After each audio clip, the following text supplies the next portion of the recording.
Ô, Léo, a gente precisa também falar de algumas situações relacionadas a jogadores que foram destaque no Campeonato Brasileiro, né? Se você for pegar o número do Marlon, é um número que chama atenção. Naquele aplicativo, né, no SofaScore, que faz aí essa medição, né, de números e um scout bem legal, o Marlon, entre os atletas que disputaram a competição, foi o líder em desarme, 113, e em recuperação de bola foi o terceiro, 237. Ele ficou atrás do Martinez, do América, né, 35, com o Vila Sante, que foi o segundo, em 30 jogos, e o Martinez 35 jogos, e o Marlon fez ainda 36 jogos, né, nessa medição. Por que eu tô falando desses números, que aí é um campo mais de você e do Panzi, que são nossos comentaristas também da casa? Porque agora ele é alvo do mercado. O mercado vai atrás do Marlon, chega atrás do Marlon querendo contratar. Ele tem contrato com o Cruzeiro até o fim do ano que vem.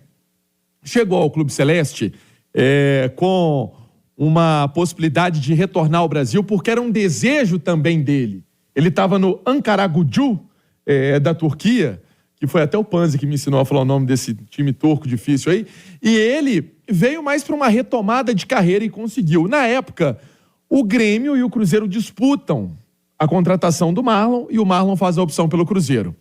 No momento, o que a gente sabe e o que tem de informação? O Internacional sondou, o São Paulo sondou, o Corinthians sondou e o Grêmio novamente sondou. Mas é aquela situação.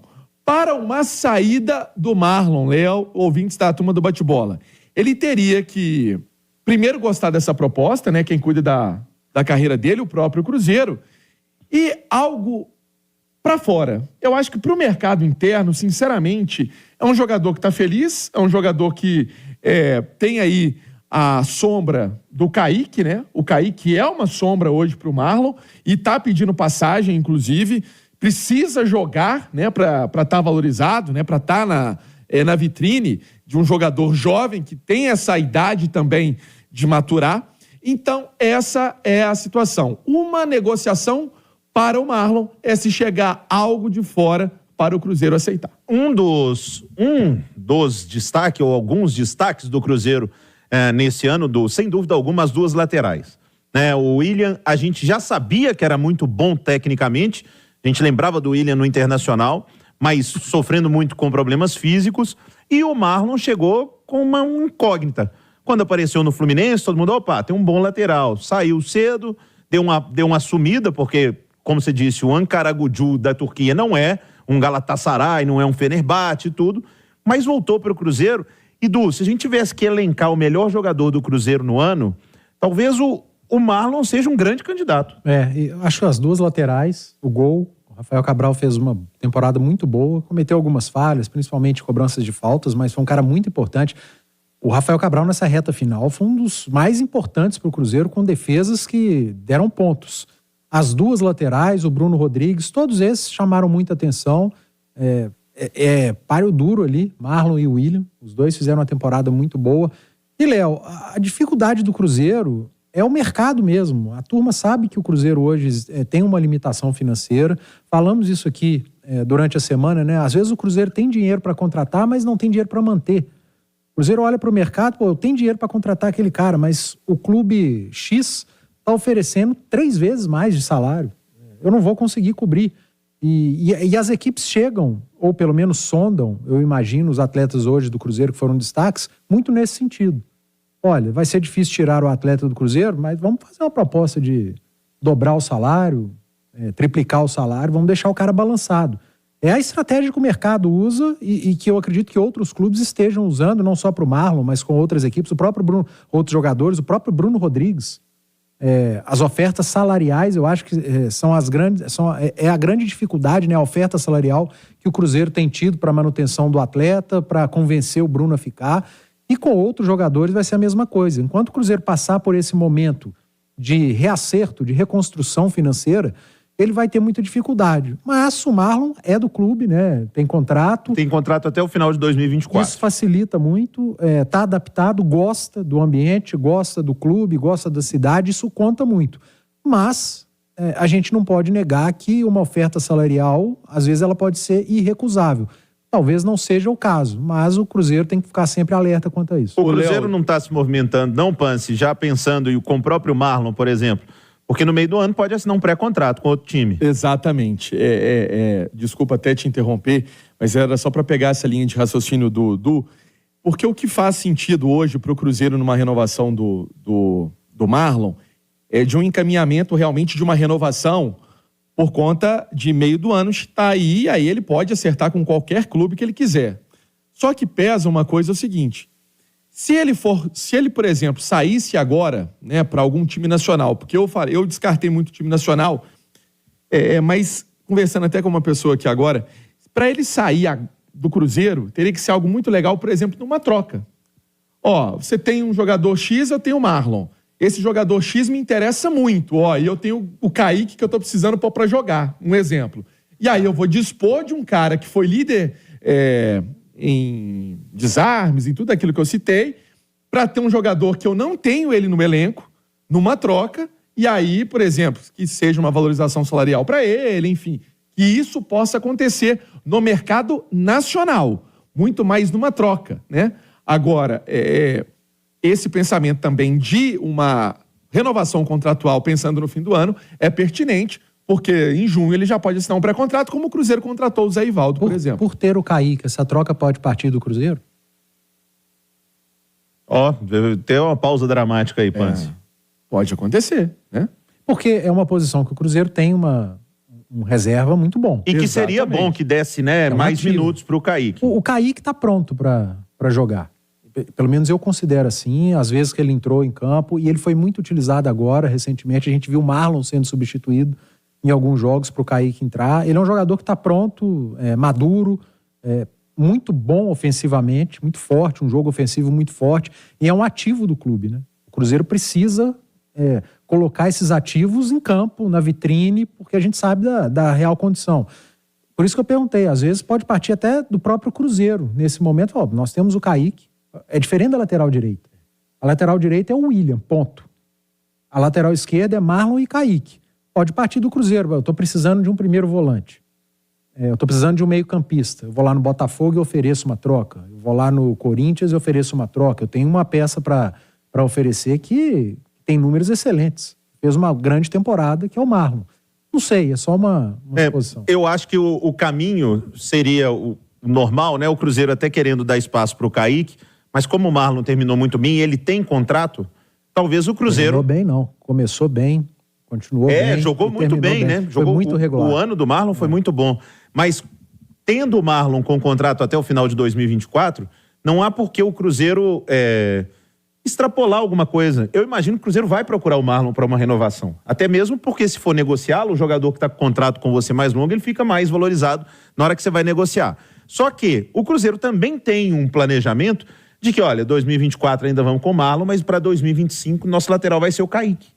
Então, vamos ver como é que vai ficar a situação do Marlon, se vale a pena a gente negociá-lo para fazer dinheiro, ou se a gente conta com ele, porque tecnicamente ele entrega muito. O Cruzeiro, quando a gente esteve lá na Toca, ele trabalha em nível salarial, vamos supor, de 1 a 4. Tem o nível 1, o nível 2, o nível 3 e o máximo é o 4, que é o máximo que o Cruzeiro paga. Talvez o Marlon já esteja no 4. E uma renovação faria o Cruzeiro subir o nível e não ter essa condição. Então, é difícil a gente analisar isso. Agora, se o Marlon está no nível 2, por exemplo, ele pode oferecer o nível 4 e a renovação salarial. Eu acho que o que pega mesmo, Léo, hoje para o Cruzeiro é o que eu chamo de manutenção do atleta. Folha. É a folha. É o salário, é a folha salarial. O Cruzeiro não dá passo maior que a perna, o Cruzeiro não extrapola e não está errado. Não tá Tem que mesmo, ser assim, porque o Cruzeiro só está nessa situação porque lá atrás fizeram isso. O Dedé é ótimo, não vou vender, vou segurar aqui e vou aumentar o salário dele. O Arrascaeta não vendo, vou aumentar o salário dele. De repente tá devendo o Dedé até hoje, o Arrascaeta até hoje, não pagou ninguém, agora é o Ronaldo que tá tendo que fazer recuperação judicial para pagar um monte de jogador que lá atrás foram renovando, foram aumentando o salário sem ter condição de pagar. A realidade do Cruzeiro é outra, não vai fazer isso. Então isso tudo tem que ser colocado na balança e é bom a gente lembrar o torcedor que essa é a realidade, que o Cruzeiro não vai dar passo maior que a perna. Sério, vamos falar mais do Cruzeiro, que ontem eu conversava com o Thiago Reis, Pance, o Cruzeiro, lógico que está mapeando jogadores, né? Que está estudando e está, inclusive, mapeando treinadores, né? O Cruzeiro está conversando com treinadores. Só que cada dia que passa, eu entendo perfeitamente o Cruzeiro ter tranquilidade para escolher um comandante. Mas o tempo joga contra. Porque por mais que o Cruzeiro tenha jogador mapeado, não é só o Cruzeiro que mapeia jogador, não. Então, se tem um cara que interessa ao Cruzeiro, mas que nesse momento também interessa ao Palmeiras, ou interessa ao Atlético, ou interessa ao Bahia, ou interessa ao Fortaleza, esses clubes que já estão com treinadores, que eles saem na frente no planejamento. Então, o Cruzeiro provavelmente vai ter dificuldade quando esse treinador for acertado. Exatamente. Ô, Léo, e aí, nesse exercício de consultar as fontes, antes de entrar no ar, eu conversei aqui um pouco sobre Carpini. E, de novo, eu conversei com uma pessoa que falou assim, Pansieri, a chance mesmo é ele permanecer no Juventude, por mais que essa entrevista não tenha chegado de uma forma legal no sul do Brasil, a entrevista que ele deu pra gente aqui na Itatiaia. O presidente se pronunciou, o presidente do Juventude. Eles não gostaram, né? E o nosso papel é fazer a entrevista, né? Claro. O nosso papel é jornalístico, né? Aqui a gente tem um papel sério com o nosso ouvinte. Ele deixou claro que a intenção dele era aceitar caso chegasse uma proposta do Cruzeiro. Ele falou, um time grande, Cruzeiro, Internacional, enfim. Mas o que acontece? No momento, há uma permanência dele no Juventude. É o caminho mais fácil para o momento. Hoje, sábado, a gente trazer. Mas então deu uma esfriada. Deu uma esfriadaça, uma geladaça. Total. Então, hoje um caminho mais fácil dele permanecer no sul do Brasil, em Caxias do Sul. E, enquanto isso, o Cruzeiro vai conversando, vai batendo papo, trocando ideia agora, antes também de entrar no ar, com o Daí Helma. O professor Daí Helma desejou Feliz Natal, Feliz Ano Novo para toda a família Itatiaia. Ele falou, Pansieri, não fui consultado, me chamou a atenção também, porque há também uma possibilidade de ser um treinador empregado, Léo Figueiredo. Então, a gente vai nesses brasileiros que estão nesse mercado meio, sabe... alternativo. Não é lá aquele mercado, mas está ganhando bem. Procurei o professor Daí Helma que falou, não. Então, o Cruzeiro está mapeando, está buscando esses nomes. Nós já trouxemos aqui que o Vojvoda foi sondado, e aquele Cruzeiro e Fortaleza ali teve uma conversa também ali entre as partes, para entendimento de ambos. O Pellegrino foi oferecido, não seduziu, não balançou tanto. O Milito está assim encaminhando para o Vélez, o Gago também deu uma travada e o Carpini deu uma travada. E aquela informação que nós trouxemos na terça-feira, ela é pertinente, ela faz sentido, que o Cruzeiro trabalhe com pelo menos 8 nomes. Ou seja, mais nomes estão sendo estudados para que o Cruzeiro possa contratar até o fim do ano e no dia 5, Leozão, esteja aí esse treinador. Edu Panzi, você acha que o Cruzeiro está tranquilo demais ou faz parte esse período de entrevistas para definir o treinador? Olha, eu acho que tranquilo demais não está, mas também não tem por que estar desesperado e eu tenho quase convicção que o Cruzeiro está buscando um perfil. E quando você busca o perfil, você consegue trabalhar no mercado mesmo não tendo treinador. Você consegue mapear jogadores que você sabe que vai se encaixar ou que irão se encaixar na ideia de jogo do perfil que você busca. Então, por isso, passa mais tranquilidade para quem está lá dentro no clube, sem desespero. É claro que o torcedor está ansioso, a imprensa está em busca da notícia, de passar informação, mas eu não vejo momento para desespero em relação a técnico no Cruzeiro, não.